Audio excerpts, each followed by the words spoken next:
மகரம் ராசி மனசாட்சிக்கு ரொம்ப ரொம்ப பயந்தவங்க. தான் மனசு என்ன சொல்லுதோ அதை மட்டுமே கேட்கக்கூடியவங்க. எல்லாருக்கும் உதவி செய்யக்கூடியவங்க. எவ்வளவு கஷ்டம் அப்படிங்கிறது வந்தாலும் தன்னுடைய தன்னம்பிக்கையும் தைரியத்தையும் விட்டுக் கொடுக்காதவங்க. குறிப்பாக மகரம் ராசியை சேர்ந்தவங்க ஆண்களாக இருந்தாங்க அப்படின்னா அவங்களுடைய கஷ்ட நஷ்டங்களை வெளியில் தெரிஞ்சுக்கிறது ரொம்ப கஷ்டம். இதே மகர ராசி சார்ந்தவங்க பெண்களாக இருந்தாங்க அப்படின்னா தன்னுடைய கஷ்ட காலத்துலேயும் சர்வ சாதாரணமாக கடந்து போயிடுவாங்க. இப்படி மகரத்திற்கு அப்படி சொல்லிட்டு ஒரு குணம் இருக்குது. ஆனால் மற்றவங்களால் இவங்களை ஈஸியாக ஜட்ஜ் பண்ண முடியும். ஆனால் இவங்களால் மற்றவங்க யார் என்ன அப்படிங்கிறத தெரிஞ்சிக்க முடியாமல் போயிருக்கு. இதனாலவே நிறைய இடங்களில் அசிங்கப்பட்டு அவமானப்பட்டு நிற்கிறோம். என்னப்பா சொல்கிற அப்படின்னு கேட்குறீங்களா? மகர ராசிக்காரவங்க மற்றவங்களுடைய உணர்ச்சியை தன்னுடைய உணர்ச்சியாக நினச்சி அவங்களுக்கு கஷ்டம் நஷ்டம் அப்படின்னாக்க போய் உதவி செய்கிறீங்க. ஆனால் உங்களை பொறுத்த வரைக்கும் யாருமே அப்படி இல்லைங்க. திரும்பி பார்த்தாலே சரி, இல்லை திரும்பி பார்க்காட்டியும் சரிங்க, கூட பிறந்தவங்களும் சரி, இல்லை நாம் கட்டிக்கிட்டவங்க பெற்றவங்க நம்ம பெற்றவங்க அப்படி சொல்லிட்டு யாரை பார்த்தாலும் சரிங்க, யாருமே நமக்கு உதவிகரமாக இல்லை. ஆனால் முடிஞ்ச அளவுக்கு எல்லா கஷ்டத்தையும் நஷ்டத்தையும் தனியாளாக இருந்து சமாளிச்சுக்கிட்டு இருக்கீங்க. இன்னொரு முக்கியமான விஷயம், தனிப்பட்ட முறையில் ஜாதகம் பார்க்க இந்த வாரத்துக்கான அப்பாயின்மெண்ட் ஃபிக்ஸ் பண்ண சொல்லி நிறைய பேர் கேட்டிருந்தீங்க. நாம் கண்டினியூவாக இப்போலாம் வீடியோவில் கொடுத்துட்டு தாங்க இருக்கோம். இப்போது ரூபாய் 199க்கு தெளிவாகவும் விளக்கமாகவும் நம்ம ஜாதகம் பார்த்து தரோங்க. அதுவும் இந்த ஒரு மாதம் மட்டுங்க. அது மட்டும் இல்லாமல் தாழ்மையான வேண்டுகோள், இந்த நம்பருக்கு ஃபோன் கால் எதுவும் பண்ண வேணாங்க. ஜஸ்ட்டு உங்கள் வாட்ஸ்அப்பில் இருந்து மெசேஜ் அனுப்புனாலே போதும். உங்களுக்கு தேவையான அனைத்து டீட்டெயிலுமே நம்ம டீமில் இருக்கிறவங்க கொடுத்துருவாங்க.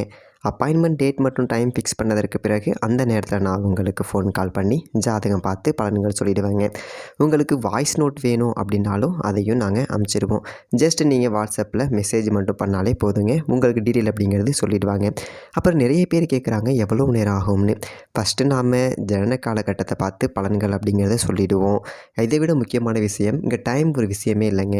உங்களுடைய கேள்விகள் பதில்கள், உங்களுடைய கேள்விகளாக இருக்குங்கள்ல, சந்தேகங்கள் கேள்விகள், இது எல்லாத்தையும் சொல்கிறதுக்கே நம்ம நிறைய டைம் எடுத்துக்கும்.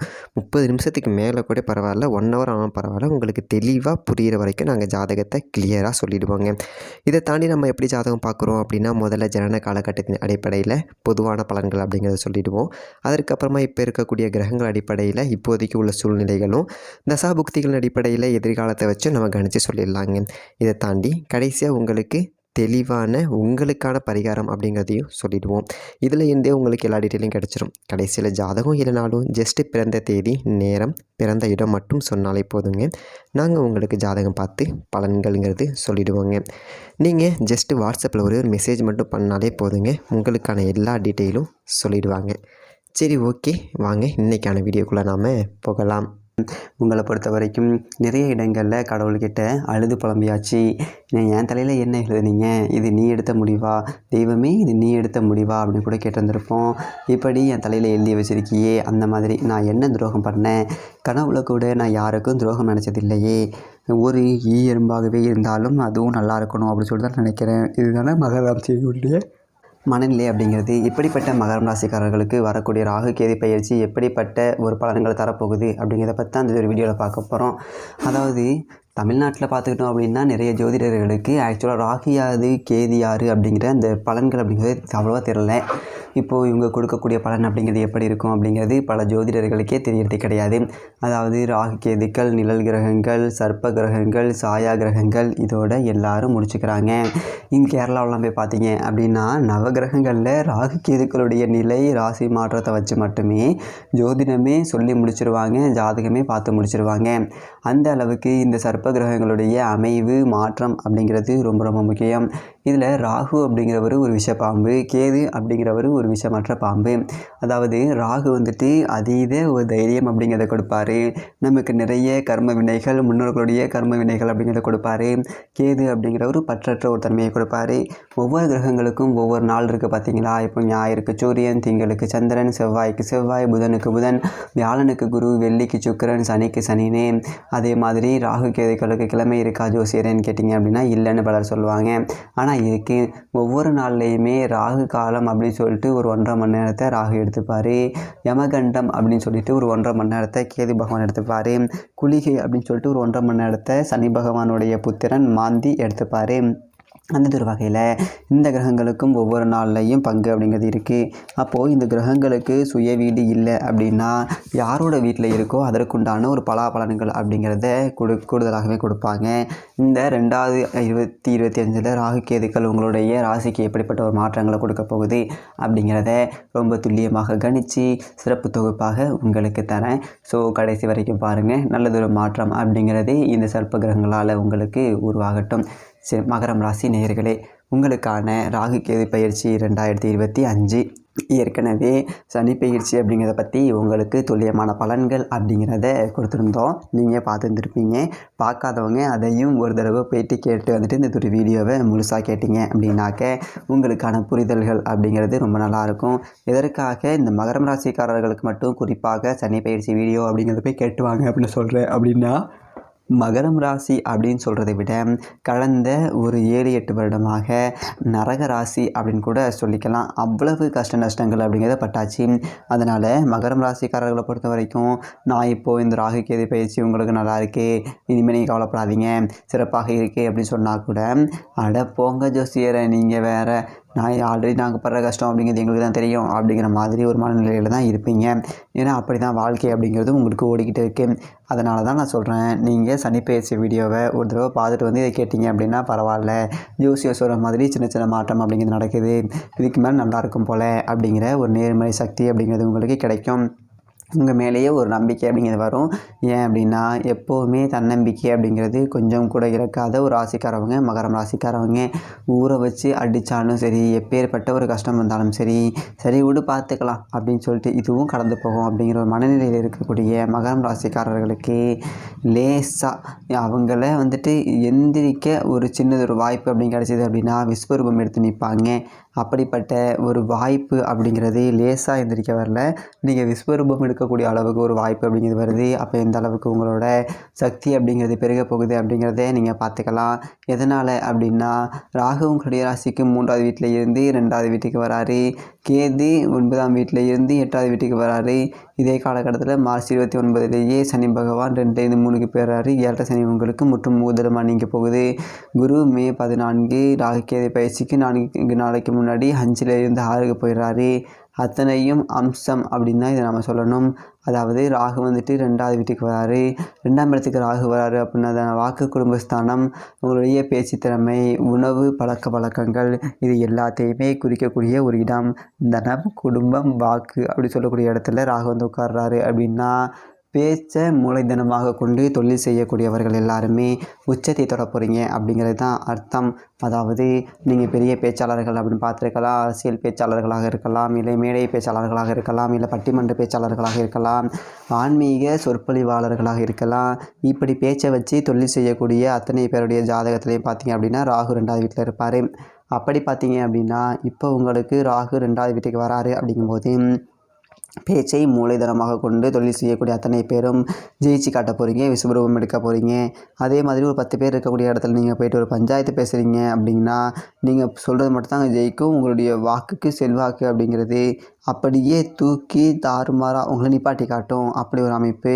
அவர் சொல்கிறது தான் கரெக்டு அப்படின்னு சொல்லிட்டு 1000 பேருக்கு மத்தியில் நீங்கள் எதிர்த்து பேசப்படுவீங்க. அதை விட்டுறக்கூடாது. ஒரு அற்புதமான அமைப்பு அப்படிங்கிறது கிடைக்கும். அதே மாதிரி காசு படம் கண்டமேனிக்கு வந்து குவியும். சில பேர்லாம் சொல்லுவாங்க ராகுல வந்து 2ல் இருந்தால் குடும்பத்தில் சண்டை வரும் அப்படின்னு. ராகு வந்துட்டு குரு பார்த்துடுறாரு, ராகு புனிதப்பட்டு போயிடுறாரு. ராகு உங்களுக்கு அற்புதமான ஒரு யோகத்தை கொடுப்பார். ராகு சொந்த வீடு இல்லாதவர், கும்பம் ராசியில் இருக்கார் அப்படின்னா உங்கள் ராசிக்கு அதிபதியான சனியினுடைய வீடு. அப்படிப்பட்ட ஒரு நேரத்தில் வந்துட்டு அவர் 2 உட்காராமல் நீங்கள் கோடீஸ்வர யோகத்தை அடைய போகிறீங்க. கடனெல்லாம் அடைக்க போகிறீங்க. 8 லட்சம் கடன் இருக்குது, 7 லட்சம் கடன் இருக்குது அப்படின்னு தான் மகரம் ராசிக்காரர்களுக்கு தெரியும். 6 லட்சத்துக்கு மேலே கடன் இருக்கிறதே கஷ்டம். 6 to 10 அப்படிங்கிற விஷயத்தை தான் ஓடிட்டுருக்கோம். அதோட பெரிய பெரிய தொழில் பண்ணுறவங்களுக்கு கோடிக்கணக்கில் லட்சக்கணக்கில் பணம் இருக்கும். ஆனால் அதற்கு உண்டான ஒரு ப்ராப்பர்ட்டி அப்படிங்கிறது இருக்கும். ஆனால் ஒன்றுமே இல்லாதவங்களை கூப்பிட்டு 5-6 லட்சம் கடன் இருக்குது அப்படிங்கிறத குடும்பத்தோட உச்சம். அதை எல்லாத்தையும் அடைச்சிட்டு நீங்கள் அப்படியே நிமிர்ந்து நிற்பீங்க. நான் ரொம்ப கஷ்டப்பட்டுருக்கோம், இப்படியே போகிறோம், கடன்காரருக்கு என்ன பதில் சொல்கிறது அப்படின்னு சொல்லிட்டு நம்ம பாட்டுக்கு அதை வண்டியில் போயிட்டுருப்போம். வண்டி எப்படி இத்தனை இடத்துக்கு போச்சுன்னே தெரியாது. ஏதோ சிந்தனையில் எங்கேயோ போயிட்டுருக்கேன் அப்படிங்கிற மாதிரி இருக்கும். மனசு வந்துட்டு ஒரு நிலை இல்லாமல் இதையாவது யோசிச்சுக்கிட்டு ராத்திரியில் பட்ட தூக்கம் இல்லாமல் கண்டமேனிக்கு அதை நினச்சி இதை நினச்சி காலையில் கடன்காரனுக்கு பதில் சொல்லணும், அவனுக்கு பணம் தரேன்னு சொல்லிட்டோமே ஃபோன் அடிப்பானே, இப்படி தூக்கம் இல்லாமல் கடந்து உடம்பை கெடுத்துக்கிட்டு இதால் கை கால் வலி, மூட்டு வலி, முதுகு வலி, இப்படி பல பிரச்சனைகள் அப்படிங்கிறதுல இருந்துச்சு இல்லைங்களா. அந்த ஒரு பிரச்சனைகள் எல்லாமே கஷ்டப்பட்டு இருந்தவங்களுக்கு பாலைவனத்தில் சிக்கினவனுக்கு பச்சை தண்ணி கிடைச்ச மாதிரி இந்த கிரக பெயர்ச்சி எல்லாமே உங்களுக்கு சாதகமாக இருக்குது அப்படிங்கிறத அம்சம். சரி, இந்த ராகு 2ல் இருக்கிறதுனால என்னது ஒரு பிரச்சனை அப்படின்னு கேட்கலாம். சில பேர் சொல்லுவாங்க இல்லைங்களா, ஆனால் இந்த ராகு 2ஆம் வீட்டில் இருக்கும்போது போய் சொல்ல வேண்டியது வரும், ராகு 2ஆம் வீட்டில் இருக்கும்போது குறுக்கு வழியில் சம்பாதிக்க வேண்டியது வரும், இதெல்லாம் சொல்லுவாங்க. ஆனால் கிடையாது. முதல்ல புரிஞ்சுக்கோங்க, ராகு அப்படிங்கிறவர் ஒரு திருடன், போய் சொல்ல வைப்பார், குறுக்கு வழியில் சம்பாதிக்க வைப்பார், இதெல்லாம் உண்மை தான். ஆனால் அந்த ராகு குரு பார்த்து புனிதப்பட்டு போகிறாரு அப்படிங்கும்போது உண்மையை பேசி ஒரு பொதுவெளியில் விவாதத்துக்கெல்லாம் நீங்கள் போனீங்க அப்படின்னா, ஒரு மேடையில் ஏறி நீங்கள் பேசுனீங்க அப்படின்னா உங்களுக்கு ஈக்குவலாக ஆளே கிடையாது. அதே மாதிரி எனக்கு நல்ல பேச்சு திறமை இருக்குது, எனக்கு வாய்ப்பு கிடைக்கல அப்படின்னு இருந்தவங்களுக்கெல்லாம் வாய்ப்பை உருவாக்கி கொடுப்பாரு. உங்களுடைய பேச்சு தான், உங்களுடைய அந்த வாக்கு வலிமை அப்படிங்கிறது தான் உங்களை தூக்கி உச்சத்தில் நிப்பாட்ட போகுது. அதே மாதிரி சில பேருக்கு பேச்சால் ஆதாரமற்ற ஒரு கருத்துக்களால் வம்பு வழக்கு வரக்கூடிய ஒரு சாதகம் அப்படிங்கிறது இருக்குது. ஆனால் பெரிய லெவலில் பாதிக்காது. ஏன்னா ராகு புனிதப்பட்டு போகிறார் இல்லைங்களா. அதனால் குடும்பம் வரைக்கும் பொது வெளியில் பேசும்போது ஆதாரமற்ற கருத்துக்களை பேசிடக்கூடாது. வார்த்தைகளில் நிதானம் அப்படிங்கிறத கடைப்பிடிக்கணும். அதே மாதிரி குடும்ப உறவுகள் கணவன் மனைவிக்குள்ளே சின்ன சின்ன சண்டை சச்சரவு அப்படிங்கிறத கொஞ்சம் ஏற்படுத்தி விட்டு பார்ப்பார். ஸோ விட்டு கொடுத்து போகிறது அப்படிங்கிறது இந்த ஒரு காலகட்டத்தை பொறுத்த வரைக்கும் நல்லது. பெருசாக நீங்கள் பயப்பட வேண்டியது அப்படிங்கிறது இல்லை. இதே ஒரு காலகட்டத்தில் முழுசாக உங்களுக்கு 7.5 சனி அப்படிங்கிறத விட்டு வெளில வந்துட போகிறீங்க.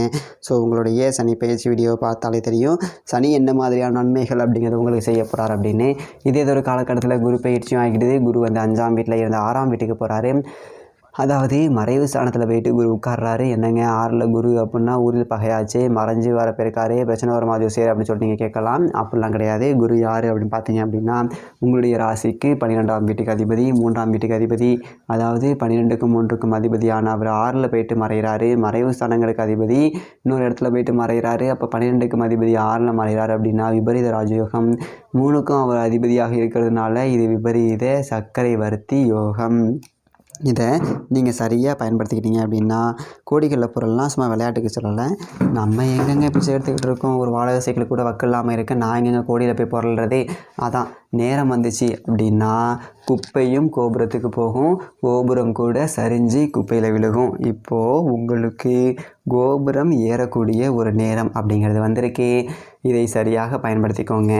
குருவும் சரி, சனியும் சரி, ராகுவும் சரி வாரி வாரி வாரி வாரி கொடுப்பாங்க. கவலைப்பட வேண்டியதில்லை. கேது அட்டமத்தில் இருக்கார் அப்படிங்கிறதுனால கொஞ்சம் நாம் என்ன செய்யணும் அப்படின்னா உணவு பழக்க வழக்கத்தில் கொஞ்சம் முறைகளை கடைப்பிடிச்சிக்கோங்க. ஏன்னா ராகு 2ல் இருக்கும்போது மது புகை இதுக்கெல்லாம் அடிமையாகக்கூடிய ஒரு சூழல் அப்படிங்கிறது வாய்ப்பு இருக்குது. கொஞ்சம் மாமிச உணவுகளை நிறையா சாப்பிடுவீங்க. இதே காலகட்டத்தில் கேது அட்டமத்தில் இருக்கார் அப்படிங்கும்போது தேக ஆரோக்கியத்தை கொஞ்சம் பாதிப்பாங்க. குறிப்பாக பார்த்தீங்க அப்படின்னா தொண்டை சம்மந்தப்பட்ட ஒரு பிரச்சனை, உணவு குழாய் சம்மந்தப்பட்ட ஒரு பிரச்சனை, இது எல்லாம் வரக்கூடிய ஒரு வாய்ப்பு இருக்குது. நீங்கள் சாத்வீக உணவு முறைகளுக்கு மாறிக்கோங்க. நல்லது உடற்பயிற்சி அப்படிங்க செய்யுங்க. உடல் ஆரோக்கியத்துக்கு கொஞ்சம் முக்கியத்துவம் அப்படிங்கிறத கொடுங்க. காய்கறிகள், பல வகைகள், கீரைகளை அதிகமாக உணவில் சேர்த்துக்கோங்க.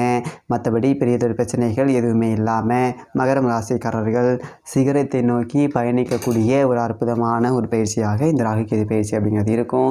மகரம் ராசிக்காரர்களுக்கு எல்லாம் நல்லதாக நடக்கும். தனிப்பட்ட முறையில் ஜாதகம் பார்க்கணும் அப்படின்னா கீழே நம்பரை கான்டெக்ட்